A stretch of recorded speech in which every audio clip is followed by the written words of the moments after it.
Donc, alors ce soir, on était en train de lire dans le livre de Proverbes. On a lu Proverbes chapitre 1 et on a lu jusqu'au verset 9. Et Salomon, il était le fils de David. D'accord? Et David, il n'était plus là. Salomon, maintenant, il est devenu un roi. Maintenant, il est le roi d'Israël et il a fallu qu'il règne et qu'il gouverne sur les enfants d'Israël.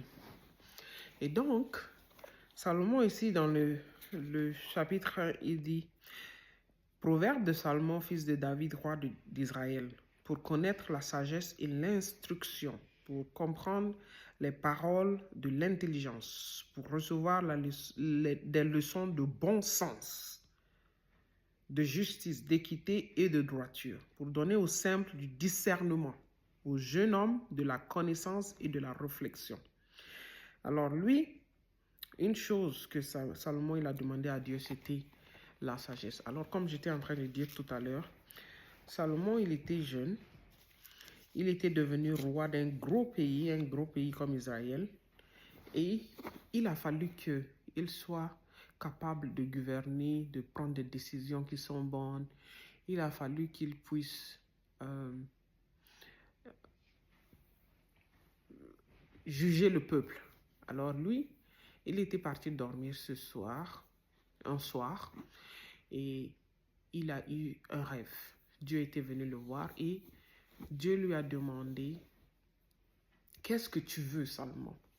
Et qu'est-ce que vous pensez qu'il a demandé? Il a demandé quoi à Dieu?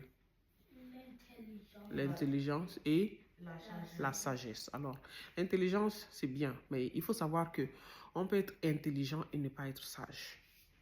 La sagesse, c'est mieux, parce que si tu es sage, tu es intelligent automatiquement. Alors ce Salomon, il a dit à Dieu, je veux seulement la sagesse. Est-ce que vous savez ce qui est arrivé après qu'il a demandé la sagesse? Dieu lui a donné plus que la sagesse. Dieu lui a donné plus que la sagesse. Dieu lui a donné les richesses. Dieu lui a donné la popularité. Il était devenu populaire. On entendait parler de lui partout. On venait de loin. Il y avait la femme qui est reine de Siba. C'est ça son nom, je pense. La femme là, elle est venue de très loin parce qu'elle avait entendu de la sagesse de Salomon. Et les gens venaient de très loin pour écouter Salomon parler, écouter Salomon juger le peuple, écouter comment Salomon prenait les décisions, faisait son jugement. Parce que Dieu lui avait donné quelque chose de très important dans la vie, c'était la sagesse. Et lui, il était en train d'écrire comme s'il écrivait à son fils. Et il disait à ce fils que s'il peut avoir la sagesse, s'il peut avoir l'intelligence, s'il peut connaître, avoir le discernement, là, il a plus que tout dans la vie. La connaissance et de la réflexion. Il dit que le sage écoute et il augmentera son savoir. Et celui qui est intelligent acquérira de l'habileté. Pour saisir le sens d'un proverbe ou d'une énigme, des paroles des sages et de leurs sentences, la crainte de l'Éternel est le commencement de la science. Les insensés méprisent la sagesse et l'instruction. Écoute, mon fils, l'instruction de ton père et ne rejette pas l'enseignement de ta mère, car c'est une couronne de grâce pour ta tête et une parure pour ton cou. Alors, une personne qui est sage, c'est quelqu'un qui écoute les conseils des personnes qui sont âgées, les personnes qui ont déjà vu la vie avant cette personne. Et Salomon, c'est vrai qu'il était très très sage, mais il a aussi fait certaines erreurs. Et on étudie la vie de Salomon et on en apprend beaucoup de choses. On va vouloir regarder les choses sages qu'il a faites, les bonnes décisions qu'il a prises, mais les mauvaises décisions qu'il avait prises, comme avoir beaucoup de femmes et de concubines, ça, on ne veut pas imiter ça. D'accord? Alors, ce soir, on a eu une très belle leçon de la vie de Salomon, comme il était en train de donner conseil à son fils. Et son fils, c'est vous aujourd'hui, son enfant, c'est vous aujourd'hui. Et nous sommes tous d'une génération après lui. Donc, ce conseil, c'est à nous aussi. OK?